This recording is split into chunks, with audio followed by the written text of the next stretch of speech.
হযরত মাওলানা মুফতি সুলাইমান মিয়াজি সাহেব, হযরত মাওলানা মুফতি সুলাইমান মিয়াজি সাহেব হযরতকে কুরআন ও হাদিসের আলোকে গুরুত্বপূর্ণ আলোচনা পেশ করার জন্য মাহফিল ইন্তেজামিয়া কমিটির পক্ষ থেকে সবিনয় অনুরোধ করা হলো।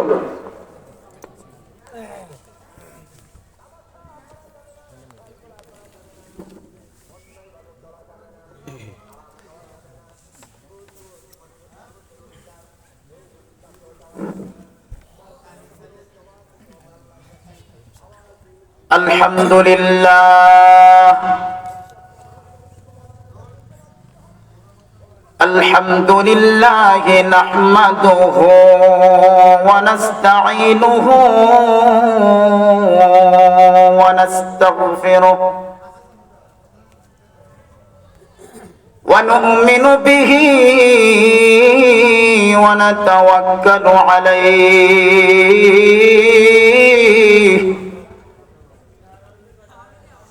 ونعوذ بالله من شرور أنفسنا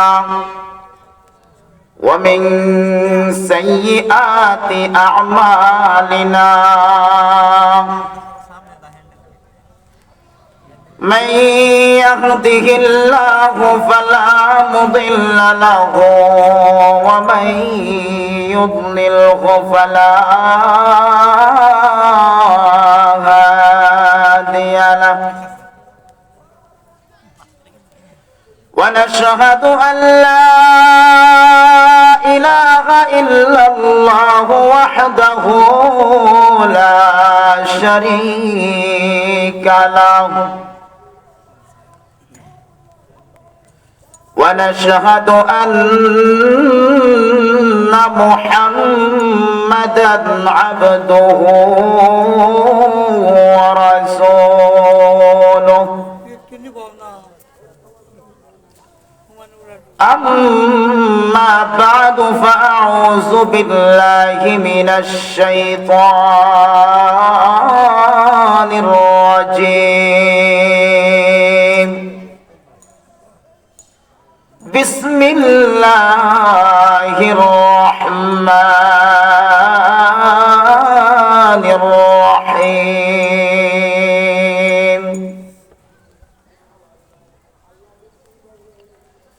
إنما أموالكم وأولادكم فتنة وقال تعالى المال والبنون زينة الحياة الدنيا إلى آخر الآية وقال النبي صلى الله عليه وسلم مروا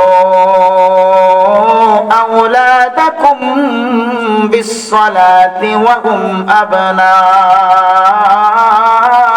7 سنين واضربوهم وهم أبناء 10 سنين أو كما قال عليه الصلاة والسلام محبت الشديد درود পড়ে اللهم صل على محمد وعلى آل محمد كما صليت على إبراهيم وعلى آل إبراهيم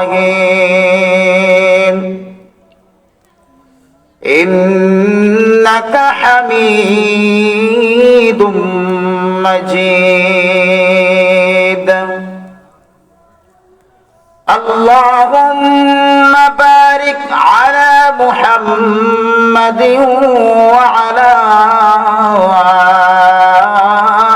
آل محمد كما باركت على إبراهيم وعلى آل إبراهيم إنك حميد مجيد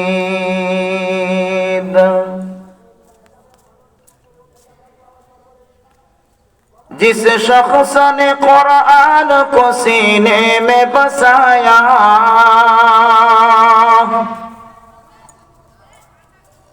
जिस शख्स ने कुरान को सीने में बसाया फिरदौस मुअल्ला में मकाम अपना बनाया जिस शख्स के औलाद हुए हाफिज कुरान जिस शख्स के औलाद हुए हाफिज कुरान महशर में मिलेगा उसे एक ताज दुरख्शा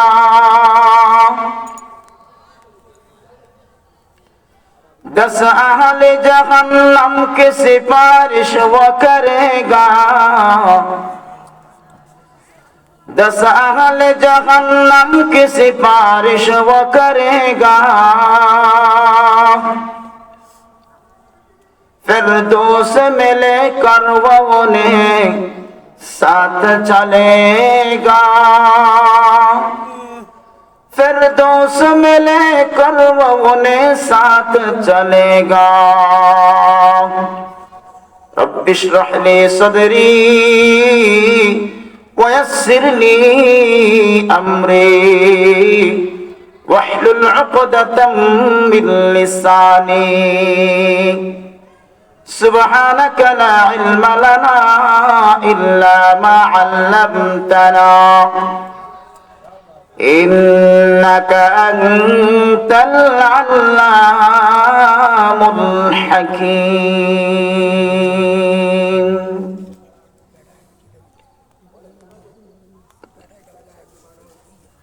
ঐতিহ্যবাহী নুরার বাজার হামিউস সুন্নাহ মাদ্রাসার উদ্যোগে হাফেজ ছাত্রদের মাগরিব প্রদান উপলক্ষে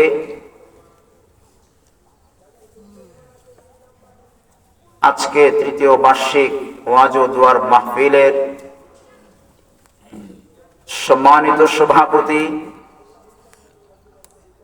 সকলের অত্যন্ত শ্রদ্ধাভাজন প্রধান অতিথি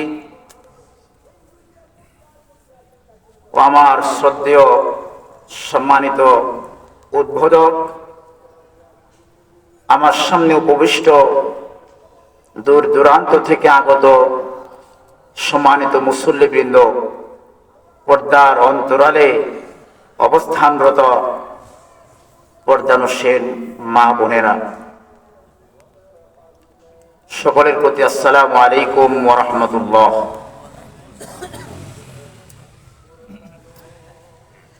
আপনারা যারাই আছেন মেহেরবানি করে মজলিসের আদব রক্ষা করে বসলে ভালো হয়।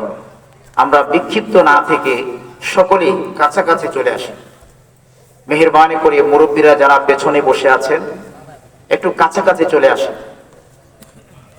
দেরি মজলিসের মাঝখানে ফাঁকা থাকলে সেখানে শয়তান এসে বসে এবং শয়তান ওয়াসওয়াসা দিতে থাকে যে তোমার বাসায় তো এই কাজ রয়ে গিয়েছে, ওই কাজ রয়ে গিয়েছে, ওই কাজটা করতে যাও, অনেক সময় বয়ান শুনেছো, আর শোনার কি প্রয়োজন, এরকম ওয়াসওয়াসা আর প্ররোচনা দিতে থাকে।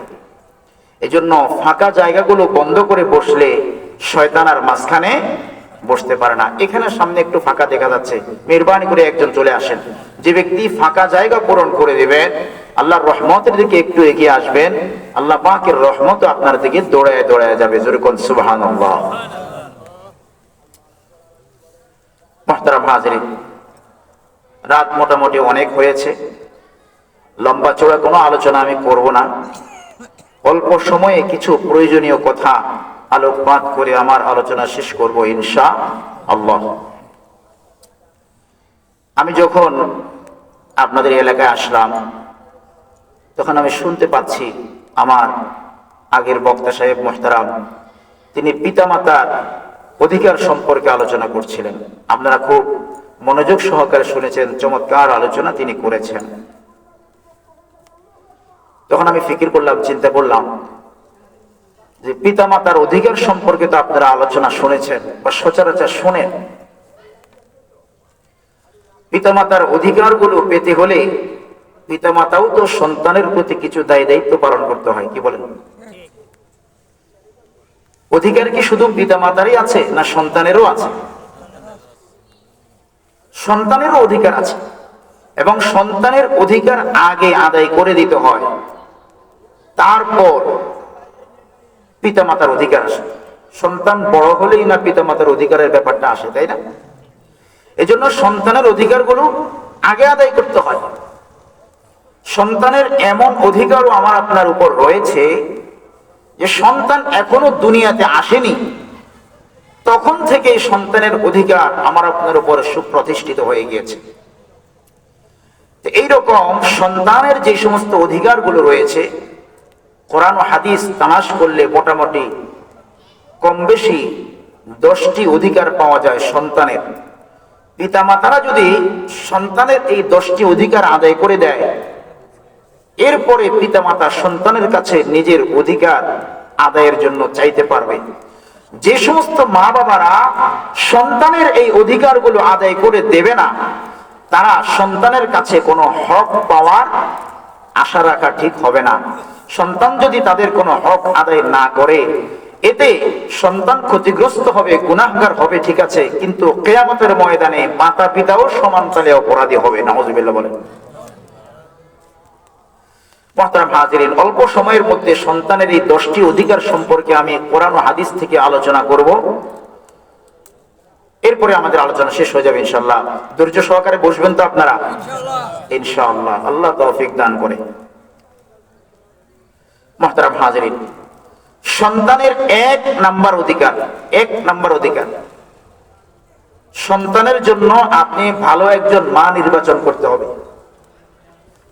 বলেন তো, সন্তান দুনিয়াতে আসার পরে এই অধিকার নাকি আগে থেকে এই অধিকার? সন্তান দুনিয়াতে আসার আগ থেকেই এই অধিকার আপনার উপরে এসে গিয়েছে। সন্তানের এই দায়িত্ব আপনার উপরে এসে গিয়েছে। সন্তানের জন্য একজন ভালো মা নির্বাচন করতে হবে। সন্তানের জন্য একজন ভালো মা নির্বাচন করতে হবে। একজন ভালো মাই পারে আপনার সন্তানকে সুসন্তান হিসেবে গড়ে তুলতে। এজন্য বলা হয় সন্তান হলো প্রত্যেকটা সন্তানের জন্য প্রাইমারি স্কুল। মা যদি ভালো হয়ে যায়, সন্তান ভালো হয়ে যায়। মা যদি নামাজি হয়ে যায়, সন্তান নামাজি হয়ে যায়। মা যদি সত্যবাদী হয়, সন্তানও সত্যবাদী হয়। মা যদি পর্দাওয়ালা হয়, সন্তানও পর্দাওয়ালা হয়। মা যদি ছাতুরিকারিণী হয়, দোকাবাজিকারিণী হয়, সন্তানও দোকাবাজি করেনেওয়ালা হয়, ঠিক কিনা? এজন্য ভালো সন্তান পেতে হলে, সুসন্তান পেতে হলে সর্বপ্রথম আপনাকে আপনার সন্তানের জন্য একজন ভালো মা নির্বাচন করতে হবে। এটা হলো সন্তানের 1 নাম্বার দায়িত্ব। এখন মাটা যে ভালো, এটা আপনি বুঝবেন কিভাবে? যে মেয়েটাকে আপনার সন্তানের মা হিসেবে আপনি নিয়ে আসছেন, এই মেয়েটা যে আপনার সন্তানের জন্য ভালো মা হিসেবে বিবেচিত হবে, এটা আপনি বুঝবেন কিভাবে? কি গুণ দেখে তাকে নিলে আপনি বুঝবেন এটা আপনার সন্তানের ভালো মা? জানার দরকার আছে না নাই? রাসূল আকরাম সাল্লাল্লাহু আলাইহি ওয়াসাল্লাম হাদিসে পাকের মধ্যে ইরশাদ ফরমান, 4টি গুণ দেখে যদি তুমি তোমার সন্তানের মা নির্বাচন করো, তাহলে বুঝে নিতে পারবে সে তোমার সন্তানের জন্য ভালো মা হবে। ক্বালা রাসূলুল্লাহি সাল্লাল্লাহু আলাইহি ওয়াসাল্লাম, তুনকাহুল মারআতু লিআরবা'ইন লিমালিহা ওয়া লিজামালিহা ওয়া লিদীনিহা ফাজফার বিযাতিদ দীন। আল্লাহর নবী মুহাম্মদুর রাসূল সাল্লাল্লাহু আলাইহি ওয়াসাল্লাম হাদিসে পাকের মধ্যে ইরশাদ ফরমান, চারটি গুণ দেখে যদি তোমার সন্তানের মা তুমি নির্বাচন করো, বুঝে নিতে পারবে এই সন্তানের মা তোমার জন্য ভালো সন্তান উপহার দিবে। নবী বলেন, তোমার সন্তানের মা নির্বাচন করার ক্ষেত্রে তুমি এক নম্বরে দেখতে পারো, তোমার সন্তানের মা হিসেবে যাকে তুমি নির্বাচন করতে চাচ্ছ তার সম্পদটা কেমন আছে, দুই নম্বরে তার সৌন্দর্যটা কেমন আছে, তিন নম্বরে তার বংশ পরিক্রমাটা কেমন, তোমার সাথে তার বংশের সাথে মিলে কিনা সেটাও একটা দেখার বিষয়, চার নম্বরে তার দিনদারি কেমন, সে নামাজ পড়ে কিনা, সে রোজা রাখে কিনা, সে পর্দা করে কিনা, সে বড়দেরকে শ্রদ্ধা করে কিনা, ছোটদেরকে স্নেহ করে কিনা, ঘরের কাজকর্মগুলো সঠিকভাবে করে কিনা, এই বিষয়টা তথা দিনদারের বিষয়টা তুমি দেখে নিবে। আল্লাহর নবী মুহাম্মদুর রাসূল সাল্লাল্লাহু আলাইহি ওয়াসাল্লাম ইরশাদ ফরমান, যদি তুমি সৌন্দর্য দেখো, সৌন্দর্য কিছুটা কম হয়ে যায়, যদি তুমি বংশ পরিক্রমা দেখো, দেখো যে তোমার বংশের চাইতে তার বংশটা একটু ছোট, যদি তুমি সম্পদের দিকে তাকাও, সম্পদ তোমার চাইতে একটু কম, যদি তুমি দিনদারির দিকে তাকাও আর যদি দেখো দিনদারি সবগুলোর চাইতে বেশি আছে, সম্পদ কম তাহলে অসুবিধা নাই, সৌন্দর্যটা কম অসুবিধা নাই, তার বংশ পরিক্রমাটা একটু ছোট, তার বংশটা তোমার বংশের চাইতে একটু নিচু, তাও অসুবিধা নাই, যদি দিনদারি পেয়ে যাও রে উম্মত, তাহলে নির্দ্বিধায় ওই মহিলাকে তোমার সন্তানের মা হিসাবে নির্বাচন করে নিতে পারো। তাহলে সন্তানের জন্য ভালো মা কিভাবে নির্বাচন করব, আমরা রাসূলের এই হাদিস থেকে একটা নির্দেশনা পাই। এই নির্দেশনা অনুযায়ী যদি আমরা আমাদের সন্তানের মা চয়ন করতে পারি, নির্বাচন করতে পারি, আশা করা যায় সন্তানের জন্য ভালো মা নির্বাচন হবে। এবং আমাদের এক নম্বর দায়িত্ব যেটা, সন্তানের প্রতি এক নম্বর দায়িত্ব যেটা, এবং সন্তানের এক নম্বর হক যেটা বাবা মার কাছে সে পায়, এই এক নম্বর হকটা কি হইল? আদায় হইল। মুসলমান ভাইরা আমার, সন্তানের প্রতি বাবা মার দুই নম্বর দায়িত্ব, দুই নাম্বার দায়িত্ব, সন্তান যখন দুনিয়াতে আসবে সন্তানের ডান কানে আযান এবং বাম কানে ইকামত দিতে হবে। قال رسول الله وعن ابن عباس رضي الله تعالى عنه قال أن رسول الله صلى الله عليه وسلم أذن في أذن الحسن بن علي وأقام في أذنه اليسرى। হযরত ইবনে আব্বাস রাদিয়াল্লাহু তাআলা আনহু বলেন, আল্লাহর নবী মুহাম্মদুর রাসূল সাল্লাল্লাহু আলাইহি ওয়াসাল্লাম তার নাতি হযরত হাসান ইবনে আবু তালেব, হযরত হাসান হুসাইন দুজন ছিল আল্লাহর রাসূলের নাতি। হযরত হাসান ইবনে আলী রাদিয়াল্লাহু তাআলা আনহুর ডান কানে নবীজি নিজে আযান দিয়েছেন, সুবহানাল্লাহ, ডান কানে নিজে আযান দিয়েছেন এবং বাম কানে নিজেই ইকামত দিয়েছেন। মুসলমান ভাইরা আমার, আজকের জামানায় অনেক মা বাবা সন্তানের কানে যে আযান দিতে হয় এই বিষয়টা জানে না, এবং অনেক খ্রিস্টান মিশনারি হাসপাতাল রয়েছে, ঢাকা শহরের মধ্যে অনেক বড় বড় হাসপাতাল রয়েছে, সেই হাসপাতালে যদি সন্তান ভূমিষ্ঠ হয় আপনার সন্তানের কানে তারা আযান দিতে দেয় না। কারণ আমি আপনি যদিও না জানি, আমি আপনি যদিও আযানের এই গুরুত্বটা না বুঝি, কাফের মুশরিকরা সন্তানের কানে আযান দিলে কি হবে এটা ভালো করে জানে।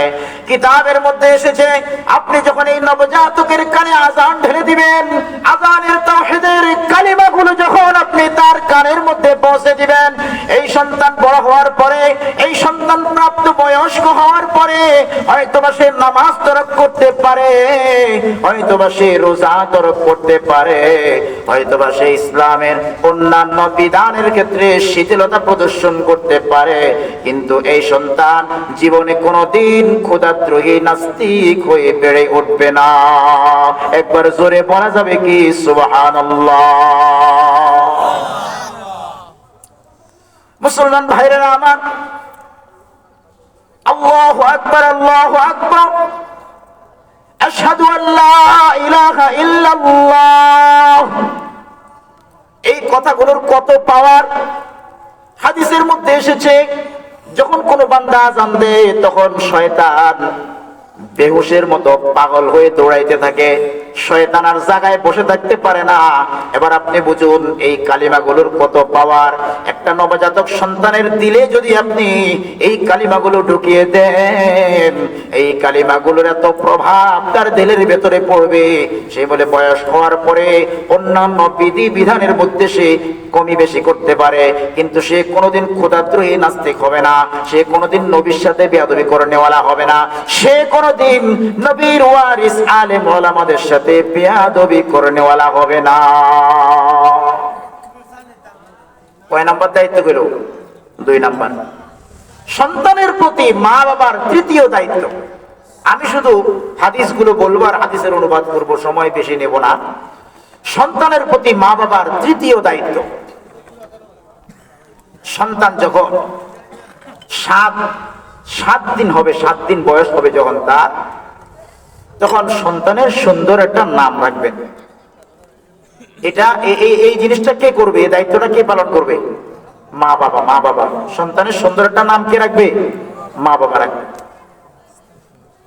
আজকের জামানায় মুসলমান তার সন্তানের নাম রাখে অর্জুন, আজকের জামানায় মুসলমান তার সন্তানের নাম রাখে মিন্টু, সন্তানের নাম রাখে সেন্টু, পিন্টু। আপনাদের এলাকায় মনে হয় এরকম নাই, আমাদের এলাকায় এরকম নাম আছে, সেন্টু, মিন্টু, পিন্টু। এক লোকের 3 ছেলে, 3 জনের নামে এটা। সন্তানের নাম রাখে টিটু। আর মনে হয় দুনিয়াতে নাম খুঁজে পায় নাই। আল্লাহর নবী মুহাম্মদুর রাসূল সাল্লাল্লাহু আলাইহি ওয়াসাল্লাম হাদিসে পাকের মধ্যে ইরশাদ ফরমান, قال رسول الله صلى الله عليه وسلم إن أحب أسمائكم عند الله আব্দুল্লাহি ওয়া আব্দুর রহমান। আল্লাহর নবী মুহাম্মদুর রাসূল সাল্লাল্লাহু আলাইহি ওয়াসাল্লাম হাদিসে পাকের মধ্যে ইরশাদ ফরমান, প্রিয় দুনিয়ার মানুষ, আল্লাহ রাব্বুল আলামিনের কাছে তোমাদের পৃথিবীতে যত নাম আছে তার মধ্যে 2টি নাম বেশি পছন্দ। কয়টি নাম? 2টি নাম আল্লাহর কাছে বেশি পছন্দ। একটি নাম হলো আব্দুল্লাহ, আরেকটি নাম হলো আব্দুর রহমান। আব্দুল্লাহ, আব্দুর রহমান। আব্দুল্লাহ মানে আল্লাহর বান্দা, আব্দুর রহমান মানে রহমানের বান্দা। মুসলমান ভাইরা আমার, সন্তানের সুন্দর একটি নাম রাখতে হবে, অর্থবোধক নাম রাখতে হবে। সন্তানের জন্য একটি নাম রাখবেন, একজন আলেমের সাথে পরামর্শ করে রাখেন, মসজিদের ইমাম সাহেবের সাথে পরামর্শ করে রাখেন, সুন্দর অর্থবোধক একটি নাম দিবে। সন্তানের যদি সুন্দর অর্থবোধক নাম না রাখেন কি হবে? কিতাবের মধ্যে এসেছে নামের অনেক বড় একটা প্রভাব আছে, নামের একটা আসর আছে। একটা ছোট্ট ঘটনা শোনাই। কিতাবের মধ্যে এসেছে একজন শিয়া মুসলমান যারা, তারা আমাদের সাহাবীদেরকে পছন্দ করে না, দেখতে পারে না। একজন শিয়া, তার 2টা গাধা ছিল, সেই 2টা গাধা লালন পালন করত। সে একটা গাধার নাম রাখছে আবু বকর, আর একটা গাধার নাম রাখছে ওমর। একটু চিৎকার দিয়ে কোন নাউজুবিল্লাহ। গাধার নাম রাখছে আবু বকর আর ওমর। আবু বকর ওমরকে লাঞ্ছিত করে এই নামটা রাখছে। আর ভালো কথা, গাধার নাম রাখছে, গাধাটাকে লালন পালন করতেছে। কয়েকদিন পরে দেখা গেল আবু বকর নামের যে গাধাটা, আবু বকর যে গাধাটার নাম দিয়েছে, এই গাধাটা খুব শান্তশিষ্ট। আর যেই গাধাটার নাম দিয়েছে ওমর, এটার কাছেই যাওয়া যায় না, শহর হয়তো দূরের কথা।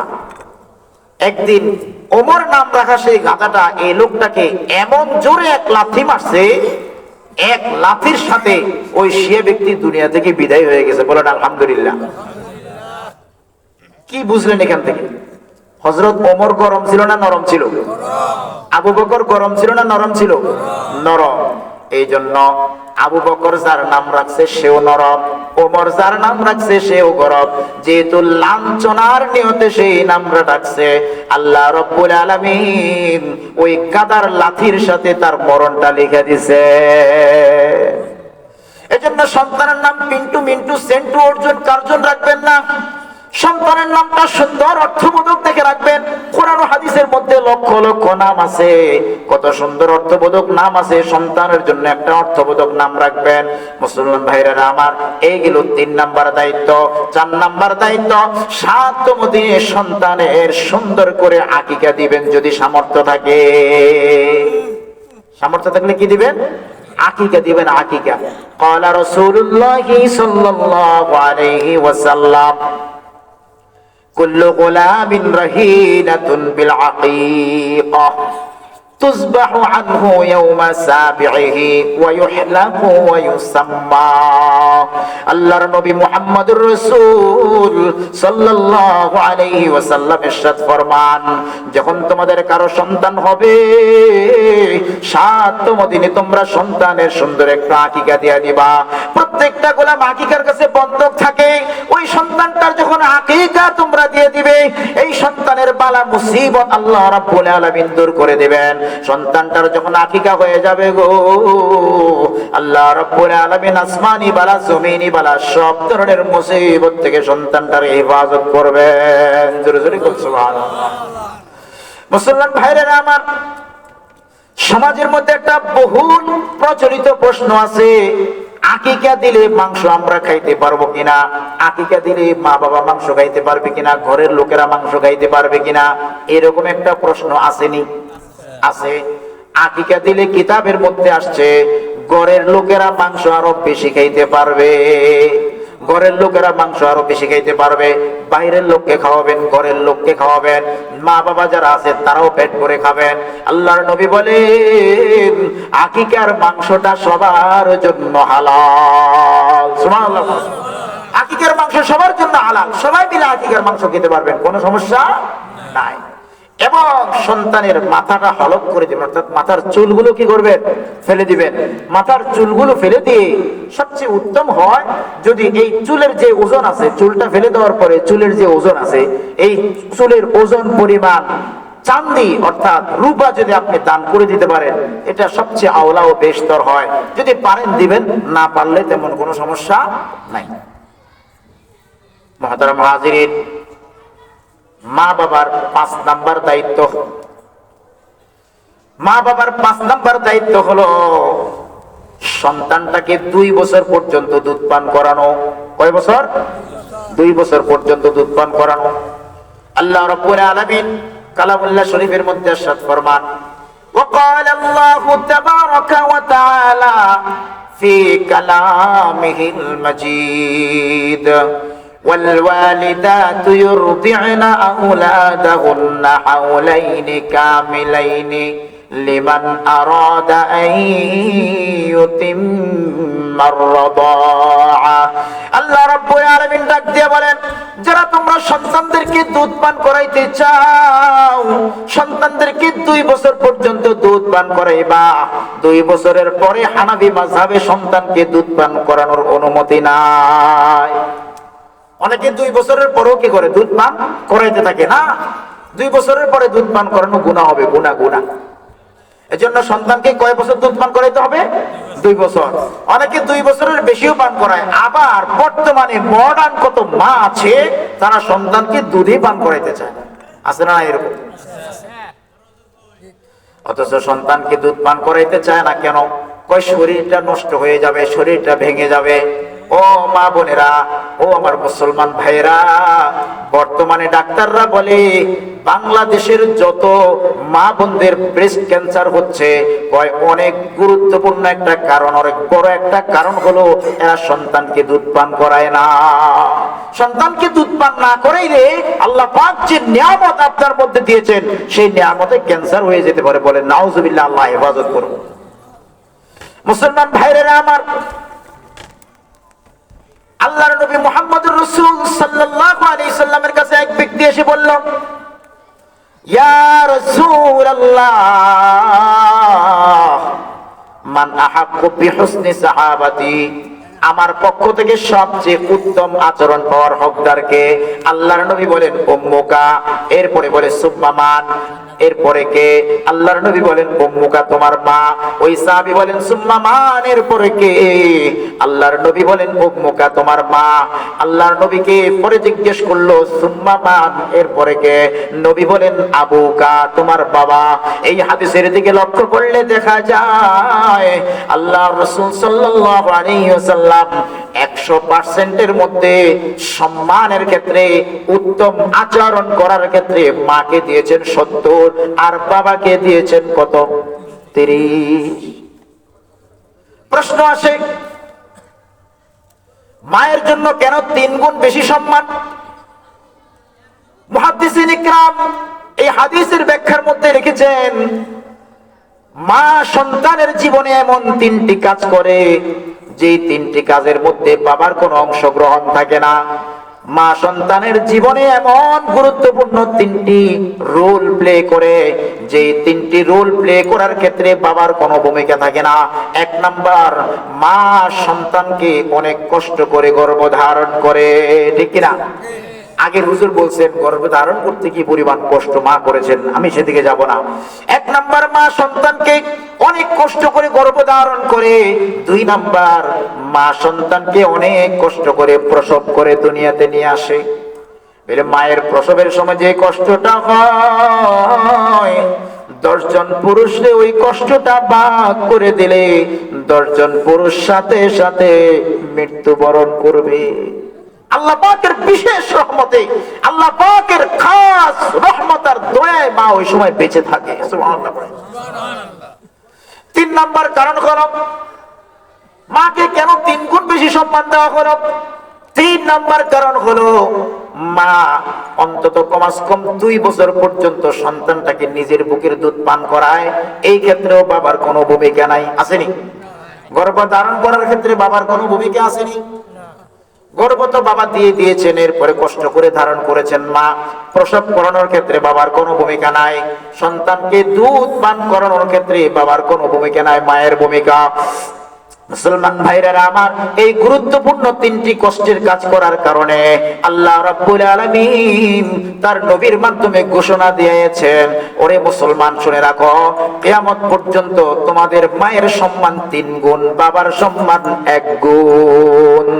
এই হাদিসটা বলার কারণ হলো আমি বুঝতে যাচ্ছি ও মা বোনেরা, যারা সন্তানকে দুধ পান করান না, নিজের শরীর নষ্ট হয়ে যাবে ভেবে আপনাকে 3 গুণের সম্মান দেওয়া হয়েছে। কেন? একটি কারণ হলো আপনি দুধ পান করাইছেন, বাবা এটার মধ্যে কোনো অংশগ্রহণ করেন নাই, এই কারণে আপনাকে 3 গুণ সম্মান দেওয়া হইল। অথচ আপনি সম্মান পাইয়া সন্তানরে দুধ পান করান না। মুফাসসির ইকরাম বলেন, এবং বর্তমান গবেষকদের গবেষণার মধ্যেও আসছে, অনেক জায়গায় দেখা যায় মা তার সন্তানকে মেরে ফেলে। গত কয়েকদিন আগে, গত সপ্তাহে এসেছে, বরিশালে এক মা তার সন্তানটাকে ব্রিজের উপর থেকে নদীর মধ্যে ফেলে দিয়েছে। যারা পত্র পত্রিকার সাথে সম্পর্ক রাখেন জানবেন মা কেন সন্তানটাকে মেরে ফেলে। অনেক জায়গায় মা দ্বারা সন্তান নিগৃহীত হওয়ার ঘটনা পাওয়া যায়। মা কেন সন্তানটাকে মেরে ফেলে? যে সন্তানকে মা এত কষ্ট করে লালন করেছেন, গর্ভে ধারণ করেছেন, সেই সন্তানকে কেন মা মেরে ফেলেন? গবেষকরা গবেষণা করে এর কয়েকটি কারণ পেয়েছেন। 1 নাম্বার কারণ হলো অনেক মাই বর্তমানে কষ্ট সহ্য করে প্রসব করতে চান না, সিজার করে বাচ্চাটাকে পেটের ভিতর থেকে বিনা কষ্টে বের করে ফেলেন, ঠিক কিনা? এই কারণে গর্ভ ধারণ করার পরে, প্রসব যন্ত্রণা উপভোগ করার পরে, এই প্রসব যন্ত্রণা সহ্য করার পরে সন্তানটা যখন দুনিয়াতে আসে, তখন মা প্রসব যন্ত্রণার সমস্ত কষ্ট ভুলে যায়। ওই সন্তানকে একটা পিঁপড়া কামড় দিলেও পর্যন্ত মায়ের কলিজার মধ্যে আঘাত লাগে, কারণ এত কষ্টের ধন, এত কষ্টের ধন। কিন্তু সিজার করে বের করে ফেললে এই কষ্টটা অনুভব হয় না। ওই জিনিসটা যত কষ্টে অর্জিত হয়, ওই জিনিসের জন্য মায়াও তত বেশি বেড়ে যায়। মুসলমান ভাইরা আমার, মা দ্বারা কেন সন্তান নিগৃহীত হয়, মার হাতে সন্তান কেন নিহত হয়ে যায়? গবেষকরা বলেন 2য় কারণ, অনেক মাই বর্তমানে সন্তানকে দুধ পান করান না। ও মা বোনেরা গো, আপনার বুক থেকে একটু একটু করে সন্তানটা দুধ পান করে, আর আপনার দুধ দিয়ে সন্তানটার শরীরটা গঠন হয়। আপনার দুধ দিয়ে যদি সন্তানের শরীরটা গঠন হয়, আপনার সাথে সন্তানের একটা আত্মার সম্পর্ক তৈরি হয়, মহাব্বতের সম্পর্ক তৈরি হয়। আপনি যখন সন্তানকে দুধ পান করান না, ফিটার খাওয়াইয়া ঘুমাইয়া রাখেন, ওই সন্তানের সাথে আপনার আত্মিক বন্ধন তৈরি হয় না। এই কারণে সন্তানের প্রতি আপনার মহাব্বত কম। কোন কোন জায়গায় দেখা যায় সন্তান ও মায়ের গায়ে হাত তুলতে ভুল করে না, ঠিক কিনা? তৃতীয় কারণ, বর্তমানে পরকীয়া নামক একটা ধ্বংসাত্মক সবল আসছে কিনা? আমাদের এলাকায় আছে, আপনাদের এলাকায় মনে হয় নাই। বলে ওই পরকীয়ার কারণে সন্তান যখন মাকে এরকম অপ্রস্তুত অবস্থায় দেখে ফেলে, সন্তান যখন মাকে এরকম অপ্রত্যাশিত অবস্থায় দেখে ফেলে, যখন মা তার মার ইজ্জত বাঁচাইতে গিয়ে, তার মর্যাদা বাঁচাইতে গিয়ে সন্তানের গলাটা টিপে ধরতে বিন্দু মাত্র কুণ্ঠাবোধ করে না। এই কারণে মায়ের হাতে বর্তমানে সন্তান কি হচ্ছে? নিগৃহীত হচ্ছে। তিনটি কারণ। কয়টি কারণ? তিনটি কারণ। সুতরাং এই তিনটি কারণের মধ্যে মাঝের কারণটা বলা আমার উদ্দেশ্য ছিল। মাগো, সন্তানটারে দুধ পান করান, সন্তানটারে আদর করেন। বর্তমানে ডাক্তাররাও বলে, আপনারা যাদের বাচ্চা আছে তারা জানবেন, ডাক্তাররাও বলে আপনার সন্তানকে আপনার কাছে নিবেন, কাছে নিয়ে সন্তানের ঘ্রাণটা নিবেন নাকে। সন্তানের ঘ্রাণটা যখন নাকে নিবেন, আপনার স্তনের মধ্যে দুধের ফোয়ারা আসবে। সুবহানাল্লাহ। কারণ এটা সন্তানের রিজিক। সন্তানের কি? রিজিক। সন্তানের ঘ্রাণ যখন আপনার নাকে যাবে, তখন ব্রেন সিগন্যাল দিবে, হ্যাঁ, সন্তানের দুধ পান করানোর সময় হয়েছে। আপনার স্তনটা আল্লাহ পাক দুধে কি করে দিবেন? পরিপূর্ণ করে দিবেন। মুহতারাম হাজির, এখানে আরো একটা বিষয় আছে। এই যে দুধ পান করায় অনেকে, অনেক মা বোনেরা অনেক ছেলেদেরকে দুধ পান করায়, অনেক মেয়েদেরকে দুধ পান করায়। যাদেরকে দুধ পান করানো হয় তাদের সাথে কিন্তু আর বিবাহ বন্ধন জায়েজ হয় না, জানেন তো এটা? যাদেরকে দুধ পান করানো হয়, ওই মহিলার সমস্ত সন্তান তার ভাই বোন হয়ে যায়, ওই মহিলার সমস্ত ভাই বেরাদাররা তার মামা হয়ে যায়, ওই মহিলার মা তার নানি হয়ে যায়, ওই মহিলার স্বামী তার বাবা হয়ে যায়, ওই মহিলার এরকম দেবর যারা রয়েছে তারা তার কি হয়ে যায়? চাচা হয়ে যায়। সুতরাং ঔরসজাত সন্তান হইলে যতজনের সাথে বিবাহ হারাম, ঔরসজাত সন্তান হইলে যতজনের সাথে বিবাহ হারাম। কয়েক কোন মহিলার কাছ থেকে যদি কোন সন্তান দুধ পান করে, তার জন্য ততজনের সাথে বিবাহ হারাম। কয়জনের সাথে বিবাহ হারাম আপনারা তো জানেন মনে হয়, তাই না? কয়জনের সাথে বিবাহ হারাম? 14 জনের সাথে। কয়জন? 14 জন। আমি একটু বলি শোনেন, স্মরণ রাখার জন্য বলছি। মায়ের মতো 4 জন, মায়ের মতো 5 জন। মায়ের মতো কয়জন? 5 জন। মায়ের মতো 5 জন। মা, খালা, ফুফু, শাশুড়ি, দুধমা। মা, আমার সাথে বলে, মা, খালা, ফুফু, শাশুড়ি, দুধমা। এরা কিসের মতো? মায়ের মতো। এদেরকে চিরতরে কোনোদিন বিবাহ করা যাবে না। সারা জীবনের জন্য এদেরকে বিবাহ করা হারাম, হারাম, হারাম। বোনের মতো 5 জন। বোনের মতো কয়জন? 5 জন। বোন, দুধ বোন, ছেলের মেয়ে, নাতনি আর কি, হ্যাঁ, ছেলের মেয়ে এবং মেয়ের মেয়ে, ছেলের বউ, সরি, বোনের মতো 4 জন। বোনের মতো কয়জন? 4 জন। বোন, দাদি, নানি, নাতনি। বোন, দাদি, নানি, নাতনি এবং মেয়ের মতো 5 জন। মেয়ের মতো কয়জন? 5 জন। নিজের মেয়ে, ছেলের মেয়ে, বোনের মেয়ে, ভাইয়ের মেয়ে, ছেলের বউ, নিজের মেয়ে, নিজের মেয়ে, দুধ মেয়ে, ভাইয়ের মেয়ে, বোনের মেয়ে এবং কে? ছেলের বউ। কয়জন হলো? 5 জন। আগে গেল 5 জন, মাঝখানে 4 জন, এখন 5 জন, মোট কয়জন? 14 জন। এই 14 জনের সাথে চিরতরে বিবাহ হারাম করছেন কে? জোরে কোন? আল্লাহ। হারাম করছেন কে? আল্লাহ। সুতরাং এই 14 জনের সাথে জীবনে কোনোদিন বিবাহ করা যাবে না। যদি ওরজার সন্তান হয় তাদের 14 জনের সাথে বিবাহ করা যাবে না। এবং এই 14 জনের সাথে যদি কোনো রকম দুধের কানেকশন হয় তো এই দুধের কানেকশন হওয়ার কারণেও তাদেরকে বিবাহ করা যাবে না। মুসলমান ভাইরা আমার, সন্তানের প্রতি বাবা মায়ের 6 নাম্বার দায়িত্ব। কয় নাম্বার? 6 নাম্বার দায়িত্ব।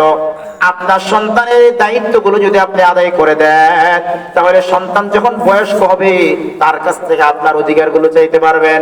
কিন্তু এই সন্তানের দায়িত্বগুলো আদায় করে না দিলে সন্তানের কাছ থেকে অধিকার চাইতে পারবেন কিন্তু পাওয়ার গ্যারান্টি নাই। পাওয়ার কি নাই? গ্যারান্টি নাই। না পাইলে যে সন্তানকে বদদোয়া দিবেন, এত সহজ না বদদোয়া। আল্লাহর কাছে সন্তান আপনার কি করে দিব? আটকাই দেব। আল্লাহ আমার হক তো মা বাবা কি করে নাই? আদায় করে নাই। সন্তানের প্রতি মা বাবার 6 নাম্বার দায়িত্ব।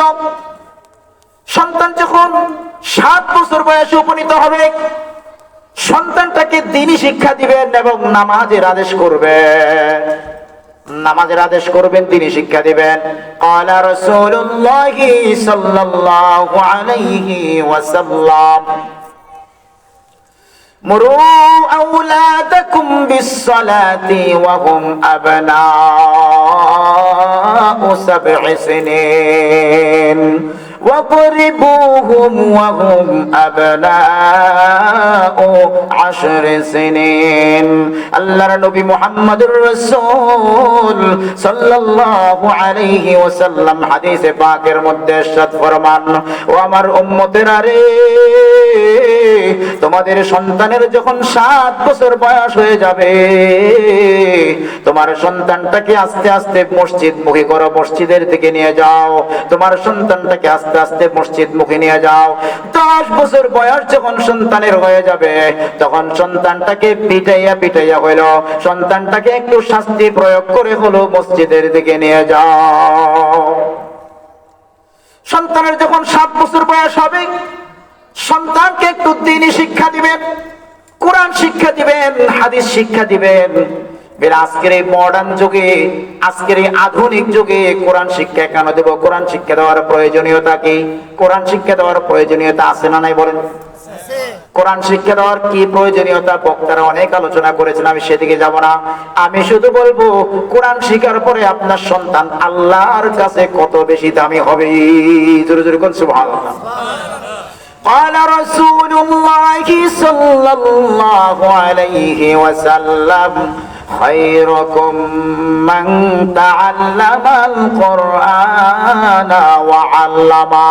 আল্লাহর নবী মুহাম্মদুর রাসূল সাল্লাল্লাহু আলাইহি ওয়াসাল্লাম দুনিয়ার মানুষগুলোকে ডাক দিয়ে বলেন, ও আমার উম্মতেরা রে, দুনিয়ার মধ্যে যত মানুষ আছে, দুনিয়ার মধ্যে যত মানুষ আছে, চাই সে প্রেসিডেন্ট হোক, চাই সে ডক্টর হোক, চাই সে ইঞ্জিনিয়ার হোক, চাই সে দুনিয়ার সমস্ত জ্ঞানে পারদর্শী হোক না কেন, দুনিয়ার মধ্যে যত মানুষ আছে সমস্ত মানুষের চাইতে আমি মুহাম্মদুর রাসূল সাল্লাল্লাহু আলাইহি ওয়াসাল্লামের কাছে সবচেয়ে দামি হলো 2টি শ্রেণীর মানুষ। কয় শ্রেণীর মানুষ?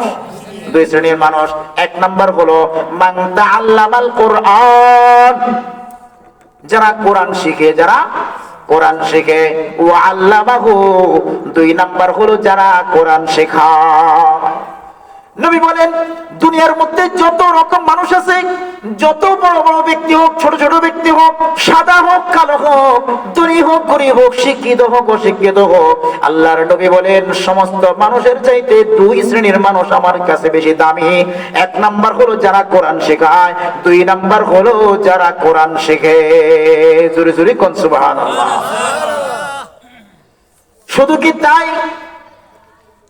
আল্লাহর নবী আরেক হাদিসের মধ্যে বলেন, ক্বালা রাসূলুল্লাহ সাল্লাল্লাহু আলাইহি ওয়াসাল্লাম فضل العالم على العابد كفضلي على أدناكم وفي رواية فضل العالم على العابد كفضل القمر على سائر الكوكب একবার জোরে বলা যাবে কি আল্লাহু আকবার।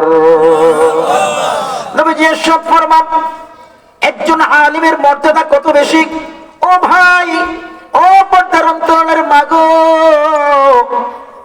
আপনার সন্তানটা আলেম হলে যদিও দেখা যায় সে মাত্র 10,000 টাকা বেতনে চাকরি করে, যদিও দেখা যায় আপনার সন্তানটাকে মাদ্রাসায় ভর্তি করাইছেন, ছোট্ট মানুষ, জামাটা পরিষ্কার নাই, যদিও দেখা যায় কথাটা সুন্দর করে শুদ্ধ করে গোছায়া বলতে পারে না, আপনার কাছে তার দাম না থাকতে পারে, অনেকে মোল্লা বলে গালি দিতে পারেন গো ভাই, কিন্তু আল্লাহর কাছে তার কত দাম জানেননি। নবী বলে, ও আমার সাহাবারা রে, তোমাদের মধ্যে আমি মুহাম্মদুর রাসূলুল্লাহর যত বেশি দাম, তোমাদের মধ্যে আমি মুহাম্মদুর রাসূলুল্লাহ সাল্লাল্লাহু আলাইহি সাল্লাম তোমাদের তুলনায় যত বেশি দামি, একজন আলেম সমস্ত মুমিনদের চাইতে তত বেশি দামি। অন্য হাদিসে নবীজি বিষয়টা আরো স্পষ্ট করে বলেন, বলে আকাশের দিকে তাকিয়ে দেখো, তারা ভরা আকাশের মধ্যে তারকাগুলোর আলো কিন্তু জমিনে আসে না, জমিনে আসে চাঁদের আলো। কিসের আলো? চাঁদের আলো। আল্লাহর নবী বলেন, চাঁদের সম্মান, চাঁদের মর্যাদা, চাঁদের শ্রেষ্ঠত্ব লক্ষ কোটি তারার মাঝে যেমন একজন আলেমের মর্যাদা, একজন আলেমের শ্রেষ্ঠত্ব দুনিয়ার তামাম পৃথিবীর মানুষের চাইতেও তেমন। একবার জোরে বলা যাবে কি সুবহানাল্লাহ।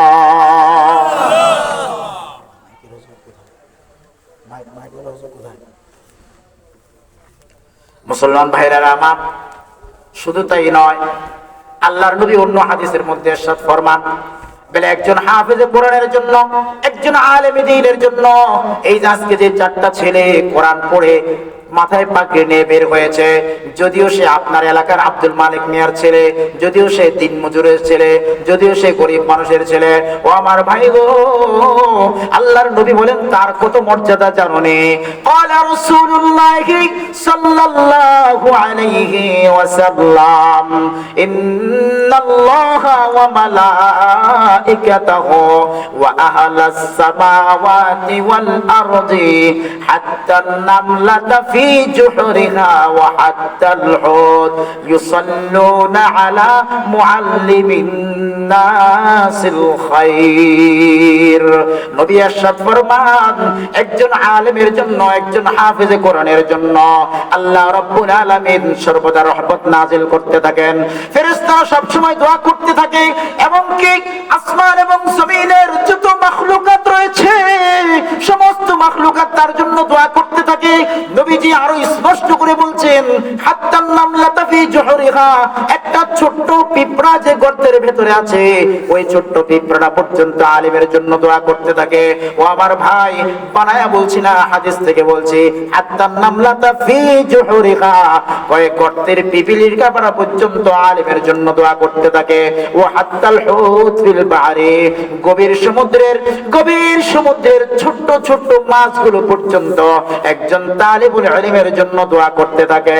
আল্লাহর নবী বলেন, ওই যতক্ষণ পর্যন্ত সে তার কাজের মধ্যে লিপ্ত আছে ততক্ষণ পর্যন্ত তামাম মাখলুকাতের দোয়াও জারি আছে। একবার জোরে বলা যাবে কি সুবহানাল্লাহ। মর্যাদাটা কত বেশি দিছে আল্লাহ, কত বেশি দিছে আল্লাহ। শুধু কি হাফেজের মর্যাদা, শুধু কি আলেমের মর্যাদা? না না না না, যারা কষ্ট করে সন্তানটারে নুরার বাজার মাদ্রাসায় দিছেন, মাসে মাসে কিছু টাকা লাগে, নিজের পরিবারের খরচ থেকে বাঁচায়া বাঁচায়া কষ্ট করে দিতেছেন, আছেন না? কষ্ট করে দিতেছেন, মাসে 1500 টাকা 2000 টাকা দেওয়া বাবার জন্য অনেক কষ্টকর, কিন্তু তিনি স্বপ্ন দেখেছেন তার সন্তানকে আলেম বানাইবেন, তিনি স্বপ্ন দেখেছেন তার সন্তানকে আলেম বানাইবেন। এই জন্য তিনি নিজের মাসিক খরচ থেকে বাঁচায়া একটু টাকা নুরার বাজার হামিউস সুন্নাহ মাদ্রাসার মুতামিম সাহেবের হাতে তুলে দেন আর বলেন, হুজুর আপনার কাছে দিছি আমার সন্তানটারে হাফেজ বানায়া দিয়ে। আসেন না কষ্ট করে টাকা দেন এরকম? ওই সমস্ত মা বাবারা শোনেন, ও পর্দার অন্তরালের মা, নিজে একটু স্বর্ণ গয়না কিনতেছেন না, নিজে একটু ভালো ওষুধ খাচ্ছেন না, নিজে একটু ভালো জামা কাপড় পরছেন না, কারণ এগুলি করতে গেলে ছেলের মাসিক টাকা দিতে পারবো না। ও পর্দার অন্তরালের মা গো, আপনার জন্য নবী সুসংবাদ দিয়ে গিয়েছেন। নবী বলছেন, যে মা বাবা সন্তানটাকে কষ্ট করে মাদ্রাসায় পড়ায়, কোরআন শিখায়, কাল কিয়ামতের ময়দানে আল্লাহ রাব্বুল আলামিন বেইনসাফি করবেন না। ওই সন্তানের মাটাকে আল্লাহ পাক কোটি কোটি সহস্র কোটি মানুষের সামনে মর্যাদা দান করবেন। ক্বালা রাসূলুল্লাহ সাল্লাল্লাহু আলাইহি ওয়াসাল্লাম, من قرأ القرآن وعمل بما فيها ألبس والداه تاجا يوم القيامة